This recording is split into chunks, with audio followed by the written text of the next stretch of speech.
Hello folks, it's a Silly Moustache here, and I'm trying to catch up with some of the comments. It's my script. Peter W. And S. Hoon asked me about my preferences for guitar tonewoods, i.e. East Indian Rosewood, for instance, and Honduras Mahogany. The short answer is both of them. There is a difference. There is a slight difference, and I'll demonstrate that now. Both of these guitars are Collings DS2H 2007 and a DS1 2008. Both of them have Sitka tops, and both of them have Martin as SP MSP 4200 medium gauge strings on them, which I'm experimenting with, and they've been on for all about 2 days now. This is the Rosewood one, the DS2H.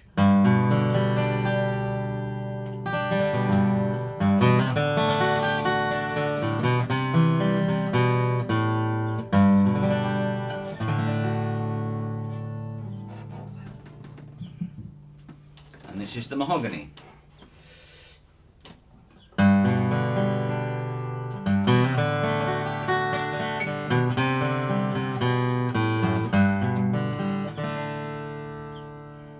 Someone smarter than me once said that when you play a guitar with mahogany back and sides, you tend to hear 6 notes. When you say play a chord, you tend to hear 6 separate notes all played at once.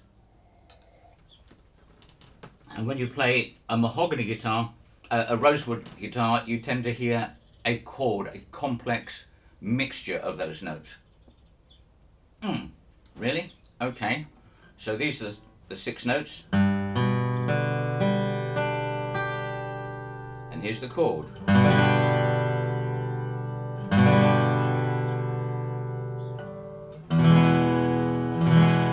Another chord.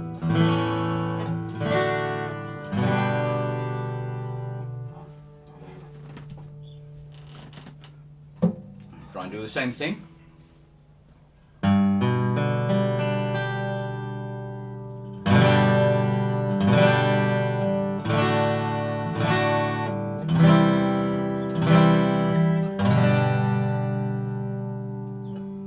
Yes, there's a difference. You could go mad trying to define it, really, wouldn't you?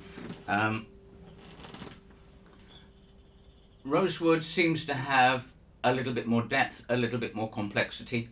The rosewood, the mahogany, tends to have a slightly more direct, simpler sound, less complex, perhaps better projection.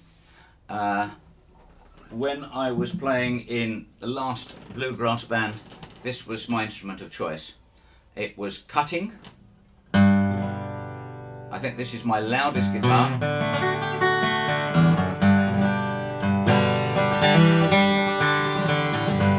That's probably distorting your speakers. Look at that. But I don't really have a preference. Maybe I would tend to use the Rosewood one if I were doing a solo performance.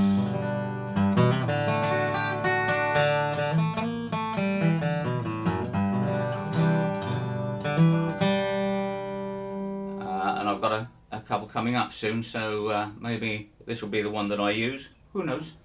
What I usually do, because I have more than 2 dreadnoughts, is I tend to sort of make sure they all get a little bit of play every so often. So the other question was, I was just mentioned talking about tonewoods. Maple was also mentioned. I played my maple-backed Waterloo WL12 recently, and people understandably made comments about my comparison between that and a Rosewood 000 Martin design, an elegant, well-tried 12-fret Rosewood and Sitka style guitar introduced in 1902, to a Waterloo guitar which was made to emulate a cheap Gibson-made Kalamazoo style guitar. Both of them had their own character, but they were quite different. I also have 3 archtops, all of which have maple backs and sides, and my beautiful mandolin, which has maple back and sides. Maple is a perfectly good tone wood. It's simple. It doesn't really colour things as much as maybe mahogany and rosewood. It projects beautifully, which is why it was probably mostly the tone wood of choice for rhythm instruments. And of course you can get flat tops with maple, and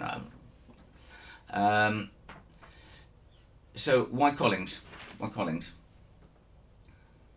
When I discovered that I needed a fretboard that was wider than standard 14 fret guitars, I was introduced to a Martin D35 S for sugar, or standard, which had a 1 7/8 nut. And I commenced a rather long search for that, and couldn't find one in the whole of the UK. Even went across to the United States in 1998 to stay with a friend in Nashua in New Hampshire, and had a wander all around New England, going to all the shops. I went to Music Emporium,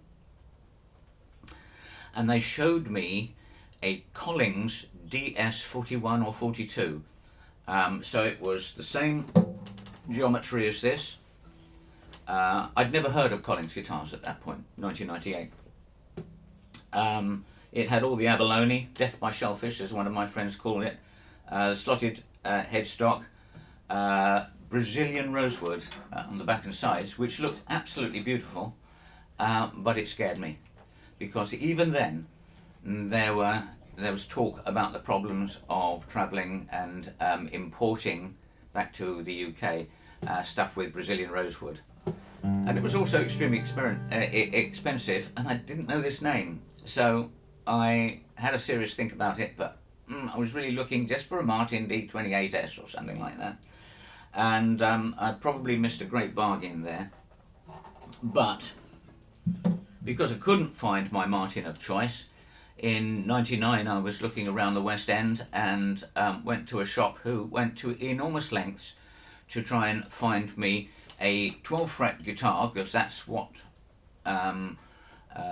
that was the design that had wider fretboards, and I was confronted with a Martin HD28 VS, a Bourgeois DS260, a Santa Cruz D12, and a Collings DS2H, and I chose the Collings DS2H, and I haven't regretted it for a moment. Was it better than the others?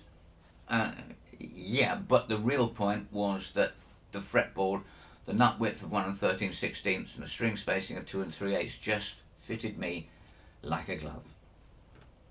And I still have that guitar, not here at the moment, but it is effectively this model. It was built in 1998 and I bought it in 1999. The other reasons for buying a Collings that I know now, that I didn't particularly know then, was basically, you look at any Collings in any shop or in anybody else's greasy mitts, and it is perfect, just perfect. There are no little funny little twinges. There's no parts where anything doesn't completely match up. There's no mismatch of the wood. They have gone for absolute perfection in presentation. The other thing is that Martin strove to make their guitars with even balance across all the strings until the 14 fret dreadnoughts came out, and then they went for bass heavy. It was a deliberate decision. Everybody knows the Martin, the bass sound of the Martin, and it is beautiful. But Bill Collings decided that he was going to keep with the even balance, and I like that. The other thing is, back in my days in London when I used to buy and sell Martin guitars, and I should say, if I haven't said this already, that when I bought Martins out of classified ads of Melody Maker. Some of them had pretty coloured wood and pretty trim around here, and some of them had more boring looking brown wood at the back and black trims around here, and I didn't know the difference. I just thought, oh well, some of them come out like this, some of them come out. I didn't know the difference between rosewood and mahogany in the early 70s. Where was I? So the other problem that I experienced in the early 70s, all the guitars that I bought, because I didn't know anything about them, needed neck resets, or had bent necks, or warped tops and things like that. In those days, it was not easy, well, verging on impossible, to get a neck reset done on a Martin. There was just not that common knowledge. And so I got them, and I took them to a friend of mine who shaved down the bridges and things like that, and to try and make them usable. And we probably ruined some pretty good Martins on the way doing that, but you know, that was the way of it. So I'm sure Martins are better built now, but I do remember someone getting an OM45 custom built for him, and the first time he played it, it was a club that I was performing in, and he took it out so proudly in the interval and looked at it, and it needed a neck reset right away. Brand new, out of the box, literally. And Collings have a sort of hybrid bolt-on neck arrangement, which I really don't think affects the sound positively or negatively, but a neck reset, should it ever be necessary, is a relatively simple process. A bit like tailors, I suspect. Don't know much about tailors.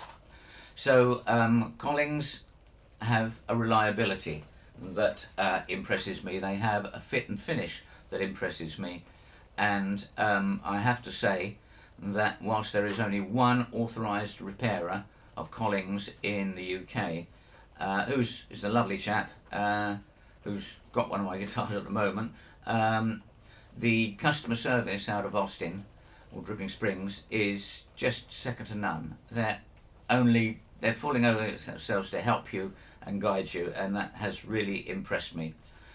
So because they fit, and because I managed to find what I wanted, they're my favourites. I've got a Martin 12 string, which I love dearly.